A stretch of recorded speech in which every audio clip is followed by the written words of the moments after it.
Hi friends, welcome to Cinema at its Best. Cinema at its Bestல இப்போ நான் பார்க்க போகிற திரைப்படம் என்னன்னா சப்ட்ராக்ஷன். இந்த திரைப்படம் வெளியாண்டு 2022. இது வந்து பார்த்தீங்கன்னா ஒரு ஈரான் நாட்டு திரைப்படம்ங்க.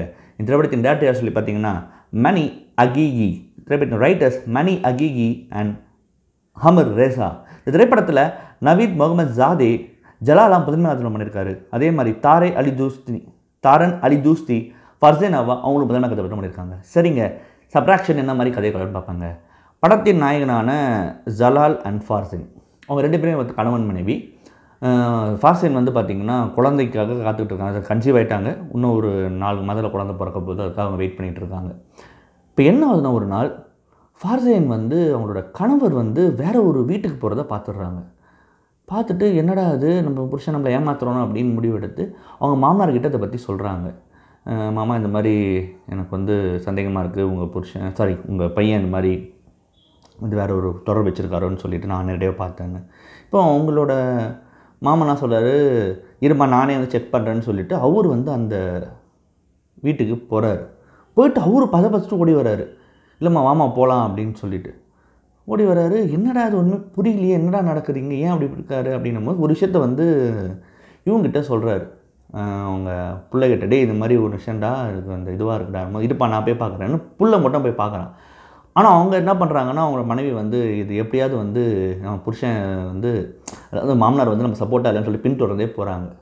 போன அப்புறமா என்ன ஆகுதுன்னு சொல்லி பார்த்தீங்கன்னா, அவங்க போய் பார்த்தாங்க இல்லை, இவங்க புருஷன் வந்து வேறு வீட்டுக்கு போகணும்னு நினச்சாங்க இல்லைங்களா. இப்போ என்னன்னா, அந்த வீட்டுக்கு போனால் இவங்களா மாதிரி அசலாகவே அந்த வீட்டில் 2 பேர் கொடுத்து நடத்துகிறாங்க, ஹஸ்பண்ட் ஒய்ஃபாக. அவங்க ஒருத்தர் கணவன் பேர் வந்து மோஷன், மனைவி பேர் வந்து பிராட்டின்னு நினைக்கிறேன். இப்போது இதை பார்த்து இவங்க 2 பேரும் ஆச்சரியம் அடைஞ்சிடறாங்க, என்னடா நடக்குதுங்க அப்படின்னு சொல்லிட்டு. இதுக்கப்புறமா ஜலாலுக்கும் மிக முக்கியமாக பெட்டா அவங்களுக்கும் வந்து ஒரு நல்ல ஒரு உறவு வந்து ஸ்லோவாக ஏற்பட ஆரம்பிக்குது. அந்த உறவு ஒரு கரெக்டான ஒரு பார்டர் லைனுக்குள்ளவே இருந்ததா, அதை தாண்டி போச்சா, அதே மாதிரி பெட்டாவோட கணவனான மோஷன் ஒரு கட்டத்தை கண்டுபிடிச்சி அவன் எதாவது பண்ணானா, அதே மாதிரி ஃபார்சனா இது எப்படி ஏற்றுக்கிட்டா, அவளுக்கு எதாவது பிரச்சனை போயிட்டே இருந்ததா போன்ற பல கேள்விகளுக்கு பதில் சொல்கிற படம் தான் இந்த சப்ட்ராக்ஷன். சப்ட்ராக்ஷனை பொறுத்த வரைக்கும் it's not new story at all. என்னென்னா, வேறு ஒருத்தர் தொடர் வச்சு நினைப்போம், பட் அது அவர் எங்கே போய் முடியுது அப்படின்றது தான். அப்புறம் ஸ்லோவாக அப்படி இல்லைனா ஒரு 2 பேருக்கு ஒரு ஃப்ரெண்ட்ஷிப் ஆரம்பிக்கும், அது எங்கே போய் முடியுது, இது இப்படி சந்தேகப்படுறாங்க, இப்படி பண்ணுற கதைகள் பார்த்துருக்கோம். இதில் என்ன ஒரு பியூட்டினா, டோப்லாங்கர், அதாவது வந்து ஒரு வேளை வந்து இவங்கனா மாதிரியே அவங்க இருந்தால் எப்படி இருக்கும் அப்படின்ற ஒரு பாயிண்ட் இருக்குது பார்த்தீங்களா. இது வந்து நடக்கிற காரியமே இல்லை, பட் நடந்தால் எப்படி இருக்கும்ன்ற ஒரு கற்பனை தான். அந்த கற்பனையை வந்து ரொம்ப அழகாக வந்து டைரக்டர் வந்து கொண்டு வந்துட்டார் அவரோட பிளாட்டில்.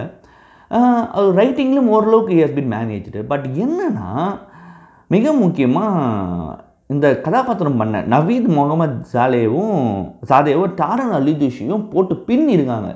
அவங்க 2 பேர் மட்டும் இல்லைன்னா இந்த படம் வந்து இந்த அளவுக்கு எங்கேஜிங்காக இருந்திருக்குமானா ரொம்ப சந்தேகம் தான் எனக்கு. ஏன்னா இவங்க 2 பேர் பர்ஃபார்மன்ஸ் தான் படமே.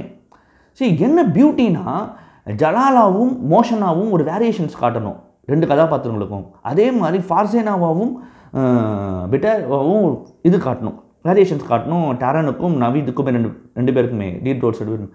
அதை அட்டகாசமாக பண்ணியிருக்காங்க, ரொம்ப சூப்பராக பண்ணியிருக்காங்க. எனக்கு வந்து ஃபார்சேனாவை பண்ண டாரன் அலிதூஷி வந்து என்ன பெர்ஃபார்மருங்க அந்த அம்மா.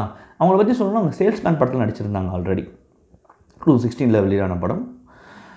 ஸோ அந்த ஆல்ரெடி அவங்க நிறைய சின்ன ரோல்ஸ் பண்ணி சேல்ஸ்மேன் தான் பெரிய ஒரு ரீச் கிடச்சது அவங்களுக்கு. Very good performer. பட் இந்த படம்லாம் தூக்கி நடிச்சுட்டு போயிட்டே இருக்காங்க. 2 ரோலுமே கிளாஸ் பண்ணிட்டு போகிறாங்க. அதே மாதிரி நவீத் முகமது ஜாதேவும் சரி, அவரும் ஒரு நல்ல ஒரு பெர்ஃபார்மர், நல்ல ஒரு நடிகனும் கூட. அவரும் 2 அழகாக வேரியேஷன் பண்ணி அழகாக அசால்ட்டு பண்ணிட்டு போகிறாப்புல.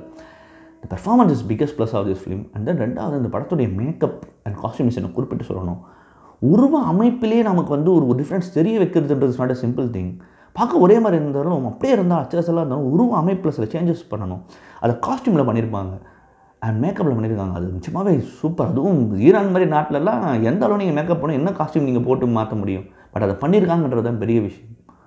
So that was really super. அதில் வந்து பாராட்டே தீர்ந்த இந்த டிபார்ட்மெண்ட்ஸ் எல்லாம். இந்த படத்தில் வந்து பார்த்திங்கன்னா ஒரு அதாவது வந்து பழக்கப்பட்ட கதை இந்த மாதிரி விதத்தில் சொல்லும் போது புதுசாக இருந்தாலும் ஸ்க்ரீன் பிளேவாக ஓரளவுக்கு படம் வந்து கொண்டு போய் சேர்த்துட்டார் டைரக்டர். ஃபுல் அண்ட் ஃபுல் எங்கேஜிங்காக இருந்ததுதானே எனக்கு சொல்ல முடியல. பட் ஆனால் இவங்களோட நடிப்பு தான் அதை எங்கேஜ் பண்ண வைக்கிறது, இன்ட்ரெஸ்ட் ஆகுதுன்னு தான் நான் அந்த இடத்த சொல்லிப்பேன். சில சர்க்கிளுக்கு அது படத்தில் இருக்குது.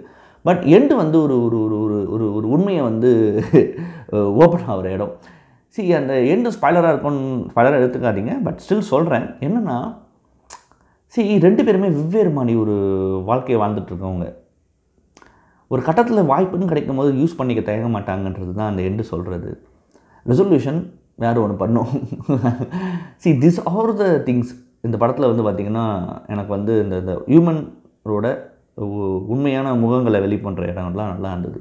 ஏன்னா இதுக்கு லீடெல்லாம் படத்தில் ஆரம்பத்தில் டேரக்டர் கொடுத்துருந்தார். அதெல்லாம் ரொம்ப ரொம்ப பிடிச்சது இந்த படத்தில் வந்து. இது இவ்வளோ விஷயம் இந்த படத்தில் பண்ணியிருக்காரு. பட் ஸ்டில் எனக்கு என்ன தான் இருந்தாலும் இந்த 2 பேரோட பெர்ஃபார்மன்ஸ் இது எல்லாத்தையும் தூக்கி சாப்பிட்டு போயிடுதுன்றது தான் மிக முக்கியமான உண்மை. அதை விட டாரன் அலுடுஷி is the top of all அப்படின்னு சொல்லிட்டு போயிட்டே இருக்கலாங்க. இந்த படம் வந்து பார்த்திங்கன்னா டொரண்டோ ஃபிலிம் ஃபெஸ்டிவலில் பிளாட்ஃபார்ம் ப்ரைஸ்க்கு நாமினேட் இருந்ததுங்க. அது தவிர்த்து வேறு நாமினேஷன் எதுவும் இந்த படம் ஆகலை. ஓகே, டெஃபினட்டாக நீங்கள் சப்ட்ராக்ஷன் படம் பாருங்கள். ஒரு நல்ல படத்தை பார்த்த திருப்தி உங்களுக்கு கண்டிப்பாக இருக்கும், சந்தேகம் இல்லைங்க. மறுபடியும் தரமான உலக சினிமாவோடையோ இல்லை ரீஜனல் சினிமாவோடையோ இல்லை ஷார்ட் ஃபிலிமோடையோ சந்திக்கிறேன். நன்றி, வணக்கம்.